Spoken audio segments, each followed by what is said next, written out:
ज्योति परं ब्रह्मं दीपं ज्योति जनार्दनं दीपं ज्योति हरति पापो मंगलदीपो नमस्तुते पवित्र दीपो नमस्तुते।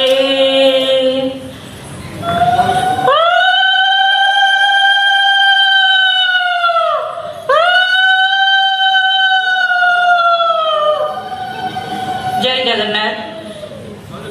अनुरोध करी आमर पूज्य अतिथि माने मंचासी नवा जो मैंने बंदेकल जननी गायबा अच्छा से स्टेज को आसवे दयाक जल्दी टी आसतु।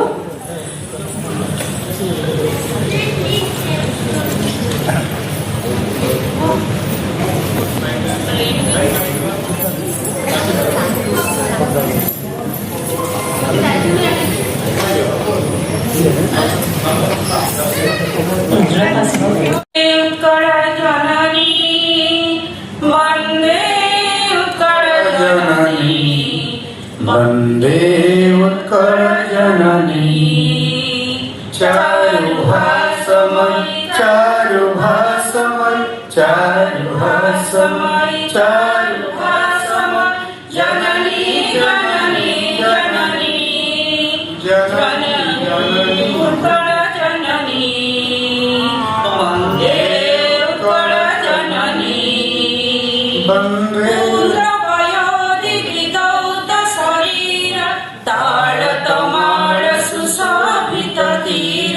शुभ्रपयोधि विदौत शरीर ताड़तमाल सुशोभित तीर शुभ्रतटिनि पुरशिखर समीर जननी जननी जननी वंदे उत्कल जननी वंदे उत्कल जननी घन घन वन भूमि राजितांगे नीलभूधर माल साजित रंगे घन घन वन भूमि राजितांगे नीलभूधर माल साजित रंगे फल फल मुखरित चारु विहंगे जननी जननी जननी वंदे उत्कल जननी वंदे उत्कल जननी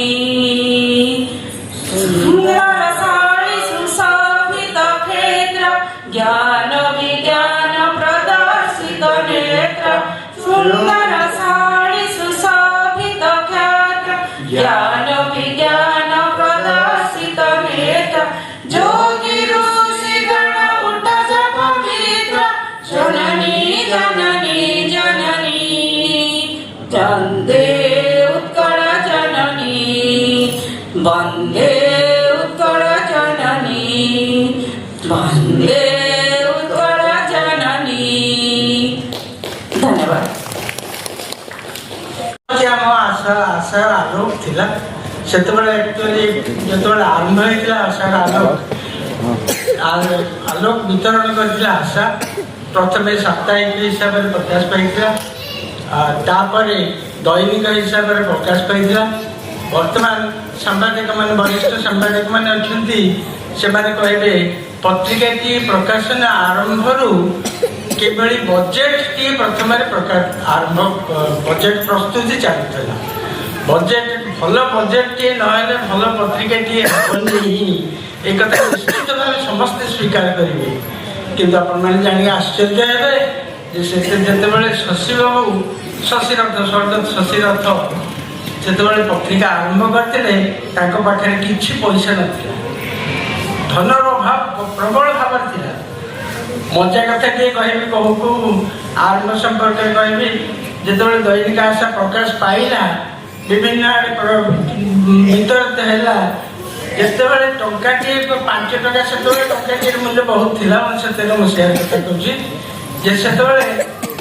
जितेबाला जी केवल मनी अर्डर आसे पैसा आसूला बैंक में जमा होता से परदिन जितेबाला शशुबाबू जानते अकाउंट रे 5 टका जमा होती से सांगे सांगे पुतरा है जन आईएएस अफिसर बंधुबान पठाऊे पुतरा गलु टका नहीं आसू 5 टका आसी 5 टका से पत्रिका चलुला ବହୁତ ସମର୍ଥନ ବି ଥିଲା କରୁଥିଲେ। ଓଡ଼ିଶା ପତ୍ରିକା ଶଶୀରଥ କାହିଁକି ପତ୍ରିକା ଆରମ୍ଭ କଲେ ମୁଁ ତାର ସାମାନ୍ୟ ସୂଚନା ଦେଇସାରିଛି ଅଲରେଡ଼ି। ସେତେବେଳେ କୌଣସି ପତ୍ରିକାର ମାଧ୍ୟମ ନଥିଲା ଆମର ଦୁଃଖ ଦୁର୍ଦ୍ଦଶା ଅନ୍ୟମାନଙ୍କୁ ଜଣାଇବା, ଅନ୍ୟମାନଙ୍କ ଦୁଃଖ ଦୁର୍ଦ୍ଦଶା ଆମ ପାଖରେ ପହଞ୍ଚିବା। ସାରା ଦେଶରେ ସେତେବେଳେ ଆମର ଚାଲିଥିଲା ସ୍ୱତନ୍ତ୍ରତା ଆନ୍ଦୋଳନ, ଦେଶ ଗଠନ ଆନ୍ଦୋଳନ, ସ୍ୱାଧୀନତା ଆନ୍ଦୋଳନ, ସବୁକିଛି।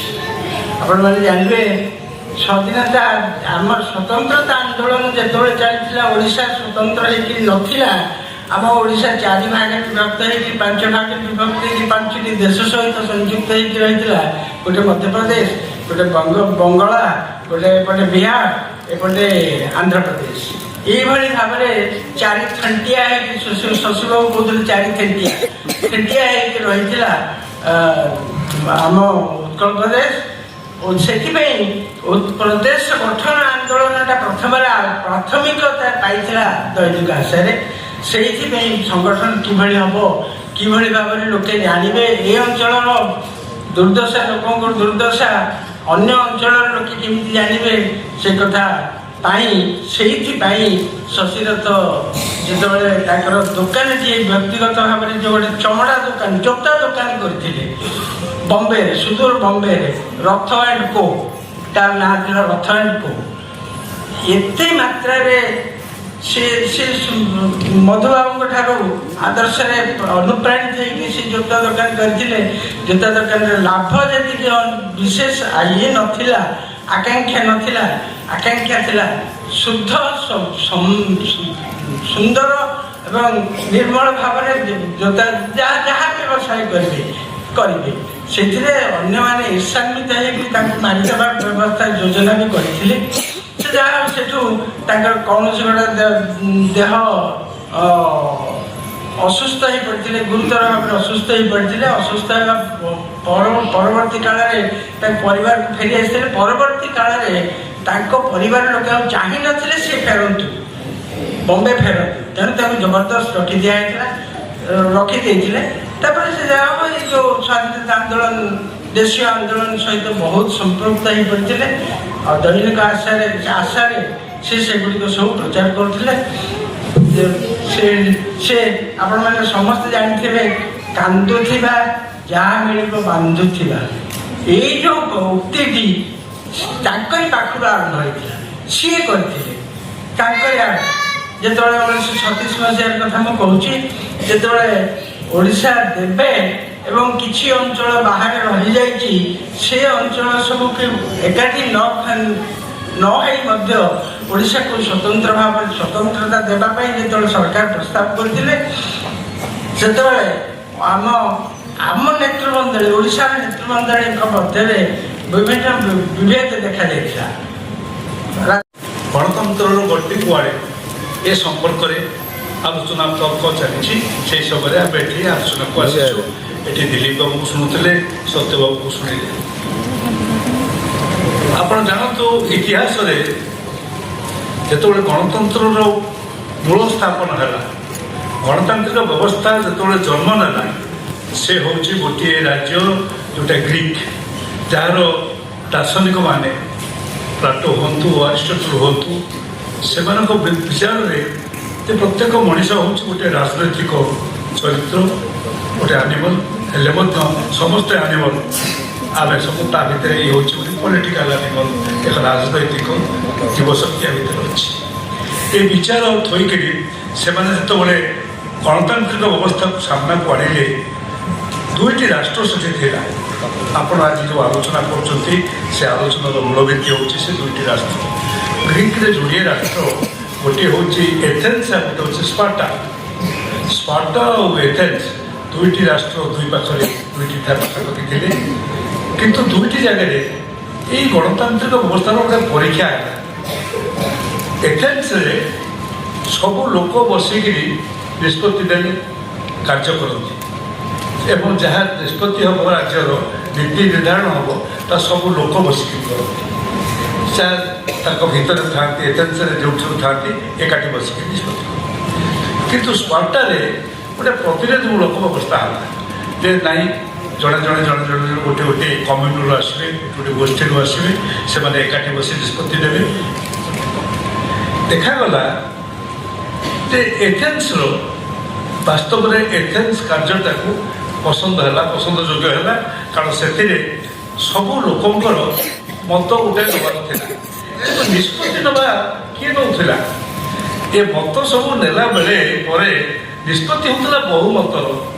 ନିଷ୍ପତ୍ତି ଅଳ୍ପ ଲୋକର ହୁଏ ନାହିଁ। ଧରନ୍ତୁ 100 ଜଣ ବସିଛନ୍ତି, ତା ଦେହରୁ 70 ଜଣ ଲୋକ ଗୋଟେ କଥା କହିଲେ, ମୁଁ ସେଠି ବସିଛି ନିଷ୍ପତ୍ତି ନେବା ପାଇଁ, କ'ଣ ନିଷ୍ପତ୍ତି ନିଆଯିବ। ମୁଁ ସେଇ ଯେଉଁ 70 ଜଣ ଲୋକ କହିଲେ ତାକୁ ହିଁ ନିଆଯିବ। 30 ଜଣ ଲୋକ ଯାହା କହିଲେ ସେ ଅତ୍ୟନ୍ତ ବଳିଷ୍ଠ ହେଇପାରେ, ତାକୁ ଶ୍ରୀଯୁକ୍ତ ରବି ଦାସ ମହୋଦୟ କି ଦିଲ୍ଲୀପ ରାୟ ମହୋଦୟ ଏମାନେ ତାକୁ ସମର୍ଥନ କରିପାରନ୍ତି, କାରଣ ବୁଦ୍ଧି ଦୃଷ୍ଟିରୁ, ଜ୍ଞାନ ଦୃଷ୍ଟିରୁ ଯେ ସେମାନେ ଠିକ୍ ଅଛନ୍ତି ବୋଲି କହିପାରନ୍ତି।